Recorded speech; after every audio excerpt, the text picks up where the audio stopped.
এই দেখুন ভেতরটাও খুব ভালো করে সিদ্ধ হয়ে গেছে। নমস্কার বন্ধুরা, কলি কিচেন উইথ ভিলেজ ফুড আপনাদের সবাইকে স্বাগত জানিয়ে আজকে আরও একটি রেসিপি নিয়ে চলে এসেছি। আর আজকে পাট শাকের বড়া করে দেখাবো। একদম দারুণ স্বাদের একটি রেসিপি। আপনারা আমার সাথে থাকুন আর দেখতে থাকুন আমি কিভাবে পাট শাকের বড়া বানাই। আর যদি ভিডিওটি ভালো লাগে তাহলে আমার চ্যানেলটি অবশ্যই সাবস্ক্রাইব করে রাখবেন, যাতে আমি কোনো ভিডিও দেওয়ার সাথে সাথে আপনাদের কাছে পৌঁছে যায়। এই দেখুন আমি এখানে পাট শাক নিয়েছি। এখন শাকগুলো আমি বেছে নিব। প্রথমে শাকগুলো বেছে নিয়ে তারপর ভালো করে ধুয়ে নিতে হবে।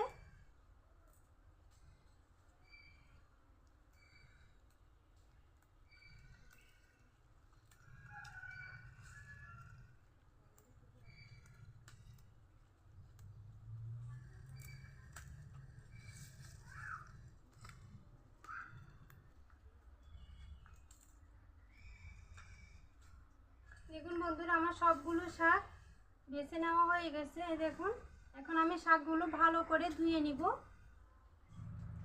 আমি শাকগুলো ভালো করে ধুয়ে নিয়ে চলে এসেছি। এখন বড়া বানানোর জন্য শাকগুলো ভালো করে কুচি করে নিব।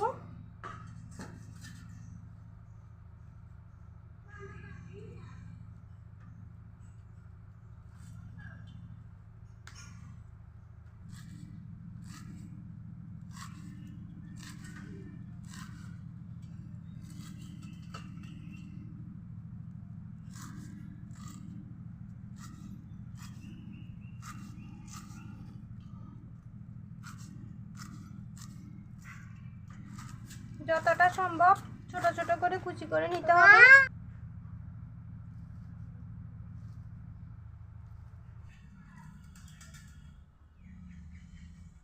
শাক কুচি করে নিয়েছি। এখন বড়া বানানোর জন্য আমি মেখে নিব। আমি দিয়ে দিব চালের গুঁড়া, দিব বেসন,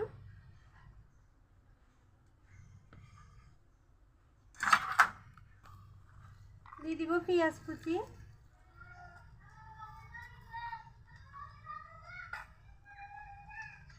দিব মরিচ কুচি,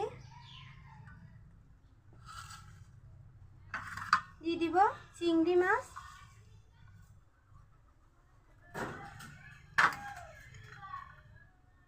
লবণ, হলুদের গুঁড়া, মশলার গুঁড়া, দিব মরিচের গুঁড়া। এখন ভালো করে মেখে নিব।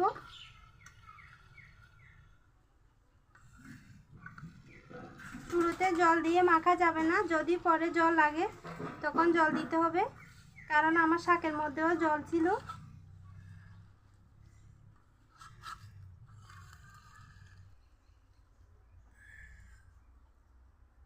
বেসন আর চালের গুঁড়ো আরো কিছুটা দিব।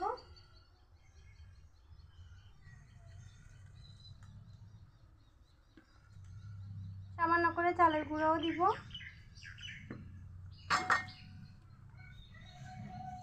একটু করে জল দিয়ে আবারও ভালো করে মেখে নিব।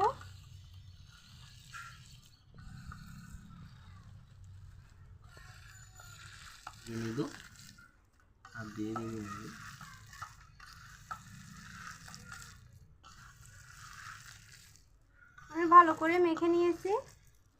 এখন হাত দিয়ে বড়াগুলো ভেজে নিব।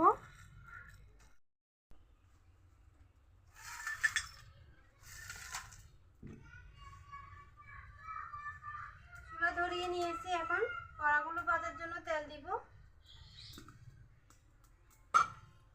তেল গরম হয়ে গেছে, এখন আমি বড়াগুলো ভেজে নিব।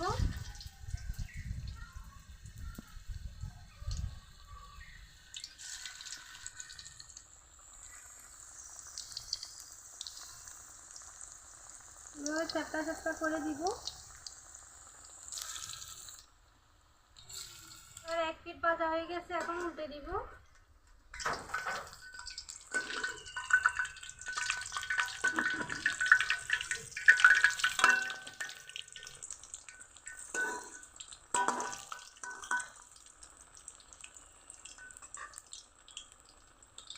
অল্প অল্প আঁচ দিয়ে বড়াগুলো সময় নিয়ে ভাজতে হবে, তাহলে মুচমুচে করে ভাজা হবে। বেশি আঁচ দিলে আবার পুড়ে যাবে। আরও একবার উল্টে পাল্টে আমি ভালো করে মুচমুচে করে ভেজে নিব। বড়াগুলো ভাজা হয়ে গেছে, এখন তুলে নিব।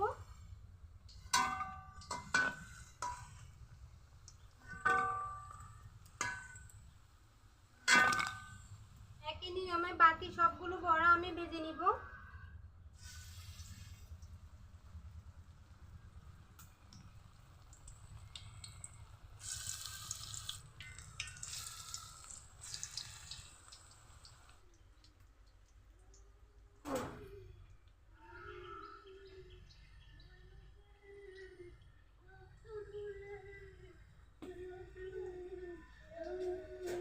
সবগুলো বড়া আমার ভাজা হয়ে গেছে, এখন তুলে নিব।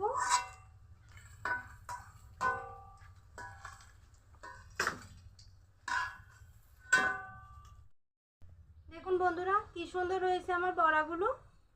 দেখতে যতটা সুন্দর, খেতে কিন্তু দারুণ, একদম মুচমুচে। এই দেখুন, ভেতরটাও খুব ভালো করে সিদ্ধ হয়ে গেছে। আর এই বড়ার মধ্যে চিংড়ি মাছ দেওয়ার কারণে কিন্তু এর স্বাদ দ্বিগুণ হবে। আপনারা এভাবে চিংড়ি মাছ দিয়ে একদিন হলেও পাট শাকের বড়া করে খাবেন, দেখবেন খুব ভালো লাগে খেতে। কারণ ডাল ভাতের সাথে যদি এরকম পাট শাকের বড়া থাকে তাহলে আর কিছুই লাগবে না। তো আমার ভিডিও যদি ভালো লাগে চ্যানেলটি সাবস্ক্রাইব করে আমার পাশে থাকবেন। আজকে এ পর্যন্ত, সবাই ভালো থাকবেন, সুস্থ থাকবেন আর সাবধানে থাকবেন। দেখা হবে অন্যদিন নতুন কোনো রেসিপি নিয়ে।